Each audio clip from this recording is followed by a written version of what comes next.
Hello, everybody. This is Chris from Tears and Tears, bringing you another tier list. Today's tier list is going to be over Avatar: The Last Airbender characters. This isn't going to be an all-encompassing list, as there are some characters in the series that I know are not on this list. But this list had enough good characters on it that I decided to do it. And this tier list is made by Giuseppe plus a bunch of numbers. You can see his name right there. Now let's get straight onto the tier list. Alright, first we have Aang. Aang is a great character. I love him. His journey is great. Trying to find a way around beating Ozai isn't even really the best part about him. It's just him learning how to be an avatar and trying to help people around him. The journey is the best part of the series, and Aang is a key part of that. So he is solid S tier. Appa's great as well. I love Appa. He's very cute, and he's also can be funny in kind of a gross way, which is different than, let's say, Momo, who is never really gross, just cute. So he's a solid A tier. I love him as a pet. I would love to have a Sky Bison that was as cool as Appa. Azula. Azula is another S tier. She is great, and I think she's better than Aang, just because she is one of the most intimidating villains I have ever seen. She is terrifying, but you understand kind of why she is, because Ozai isn't as good a villain because he's just kind of an evil dude, but she was abused by him, or like groomed by him to become this evil person. So it is just a beautiful story. We love to hate her, but we also sympathize with her to some extent. Alright, the Boiling Rock Warden. This is voiced by the same person who voices that Star Trek character with very distinctive voice. I love the voice, but he is just a suitable character. Nothing special. Just he gets what he needs to get done in his episode, and that's really the last we see of him. So, about a C tier. The Earth King. Earth King is about the same. He is around longer, so he's a bit better than the Warden, but he still just fills a role, so nothing too special. You know what? After I think about it, he's like standing up. He looks like he's a puppet, and he is at the beginning, but then he really steps up and takes control. I think we can raise him to B tier, actually. I think that's about where he belongs. Alright, the Foaming Mouth guy. It's a good in-joke, but it doesn't get him into A tier. He's a really good in-joke that is now a thing in the Avatar canon. Just a guy freaking out in the back, foaming mouth. He does a great image. It's very distinctive. Nothing that can get him into A tier though. All right, this is Fong, who tries to induce the Avatar state into Aang. I liked he was doing what he thought was right. He didn't know how dangerous it was to actually induce it by force. He just saw it as a weapon to be used. And that whole episode was very good. Just in the title. He doesn't come back, I don't believe, but his episode was solid. Alright, now, this is Gashun. He's one of the members of the Sandbenders who steals Appa. We don't get a lot with him. He serves his role. Nothing special. His voice isn't as distinctive as the Warden, so he gets to be below there. Alright. Guru Pathik. This is the guru who tries to help Aang. He's a stereotypical old wizened master. Do I want him to be in Linz? Nah. He belongs about there. He just doesn't do anything really that special besides have Aang go away from the path that he was trying to get him onto. Hakoda. This is Sokka and Katara's father. He's decent. He does his role well. He is another just role filler, though, so it gets pretty low. Nothing really special. He's just kind of an honorable warrior. Nothing to say about that. Who, I think? I'm not exactly sure how to pronounce this name, but this is one of the swamp benders. Plant benders? Vine benders. The water bending hippies. He's okay. He doesn't belong in B tier. And I like the bending. So I'll put him about there. That is where he feels like. Iroh's another S tier. I love Iroh. I wish I had a family member who was as wise and kind and forgiving as Iroh. He deserves all of our praise. He deserves all of our love. Leaves from the vine. I can't even think about that without bursting into a very sad smile. So he is definitely, uncontested, one of the best characters. Jet is good. He's not a good character, but his story arc is good. Just cannot see that his actions are wrong. And that story is very good, so he deserves a pretty high tier. Katara is really good, and her story is really good. I want to put her into the bottom of S tier, and I think that's where she belongs. And I think S tier is going to be really bloated for Avatar because there are so many great characters in Avatar, but we will see as we keep going on. But she, of the S tier, she is one of the weaker ones, and she might dip into A if S becomes super bloated. Yue, I like Yue, but she just fills a role. She's the moon. That's about all I got to say on Yue. She fills a role well. Belongs about in C tier, about there. Alright, Boomy. Boomy's fun. I like Boomy. He gets to lead. No, he gets to be in bottom of A tier. I was gonna say he does his role, but no, he is a definite character, and he's better. He's definitely about there. I want to put him above Jet maybe, but I'm gonna leave this here for now. But because Boomy's kookiness and zaniness is great, but it's also just hiding his like inventive thinking, which is great. Long Fang is intimidating. He's a decent villain, but he is overshadowed by all the other villains, which is really well demonstrated when Azula literally just like destroys him and takes over.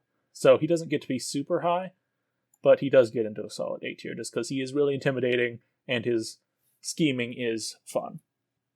Mei, I always liked Mei. She is a good character. I like her demeanor. No nonsense. About there. Yeah, it feels right. I like her knives as well. That's real fun. Cabbage Man. I gotta put him right above Foaming Mouth Dude. He's another really good gag, but nothing too special. But he is the most distinctive thing that if you just yelled that out, my cabbage is out in a convention or something, everyone would know exactly what you're talking about. So that's why he gets to be at the top of B tier. Momo's cute. Put him up slightly above Appa, just because I think he's cuter. And I'm not as big into gross humor, which sometimes Appa has. Oh wait, I can't. Oh, the storyline of Appa, actually, of him being lost. I got to put him above Momo, but I believe they belong together. Monkey Atsu. He's a role filler. We don't get to know him well. Because of his impact, he gets to go kind of high though. Ozai is the role list of role fillers. He gets in the bottom of B tier because he is like very important, but he is very boring. Yeah, that seems about right. Paku. This is the old crotchety waterbending teacher who doesn't want to teach Katara. Another role filler. Pretty low. Nothing super great about him. The pirate captain. One-off character, not important. Really one of the most meh characters to exist. He's distinctive, but he just doesn't matter at all to anything, so he gets to go in the bottom of C tier. Hama, I enjoy the danger that Hama brings, the like corruption influences. She is very intimidating of a antagonist. A bit more than Long Fang, I would say. So about there. Yeah, that feels right. Sokka's an S tier. All of Team Avatar is going to be up here. I'm just going to let that be known. He is great. He's better. I like him better than Katara. Just because this is my personal bias that I don't like Katara as much. I enjoy Sokka. Sokka's fun. Sokka is great. His comedy is played well, and he has serious moments, and is a legit character, so he belongs up in S tier. Suki is high A. I really like Suki. Her bringing Sokka down a peg was always fun, and then also still she does have womanly elements. She is not just a fighter, she warrior. She is a girl, but also she warrior who can stand on her own, and she doesn't get to do much. And I wish she had more. but she belongs about there. Toph. I love Toph. Toph gets right below Zula. I love Toph. Toph is one of the most badass characters I've ever known. And she's a tiny blind girl. It's great. I love her power and her capabilities.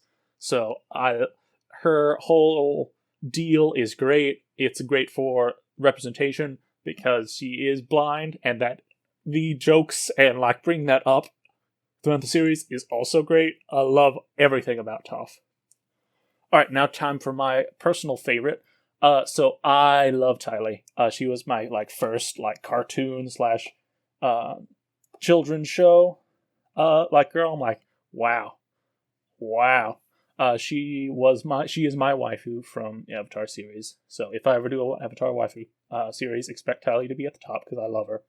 I love her energy, her innocence, but she puts on the airs of innocence, but she knows much more than she lets on, and I love that. I also love that she can just take away people's bending and they just collapse on the ground. It's quite amusing. And so she gets bottom of S tier. She is at the very bottom, and she deserves to be in A tier. But my own personal bias puts her in S tier, and you can fight me on it. All right, Wang Shitong. He's a really good character. He's an antagonist, but he's not a villain because he is just trying to make sure his library is respected, and I love that. So he is really intimidating. His like swooping around is terrifying because he's unnatural. He is not human. He is a spirit, and that really makes him interesting. Zhai, or Zhao? I don't know. It's Zhai, I think. Sai? It's the repressor dude that goes along with them. Nothing special. He is interesting, but he's a role filler. Yeah, seems right. Zhao. Zhao is a bad villain. I don't see. He was the antagonist to Zuko in the first season, but he was bad at it. I didn't like him, so he gets to go all the way down. So yeah, I just personally, his whole deal just never was interesting to me. So D tier. Zuko goes in S tier. He can't beat his uncle, but he is one of the best characters of Team Avatar. He is definitely the best, and his whole story. I don't think I need to gush about how good Zuko is or his story. I don't think anyone who is a fan of this series needs me to tell them how much Zuko is just the best. So I'm not gonna, and he belongs right there. All right, now into a bunch of like lesser characters that don't really matter that much, so I'm gonna speed through these. Che, this is the guy who takes them to Zhangzhang in the Fire Nation. He's fine out there. He goes below Pirate Captain. All right, Chong. This is Secret Tunnel Man. Secret Tunnel. Because of that, he gets to go high in the role fillers, but he is not too special. So, but just because that is a very good song and it's very distinctive, so he gets to stay there. Combustion Man. He was a good off villain, so he gets to go kind of high, but nothing too intimidating. About there, yeah, it feels right. Hey Bay. Learn about this was just our vehicle to learning about the spirits, but he did that well, and he is unnatural. So about there. Yep. Zhangzhang. That's his first firebending teacher that gets us really started in the path of learning about how dangerous it can be, and I like his crystal personality, so he goes about there. Yeah. All right, June. She was my during season 1. She was probably my favorite, and then as we learn more about Tylee, she got overtaken. But just because she was my first goth girl, who I was like, wow. So she gets pretty high.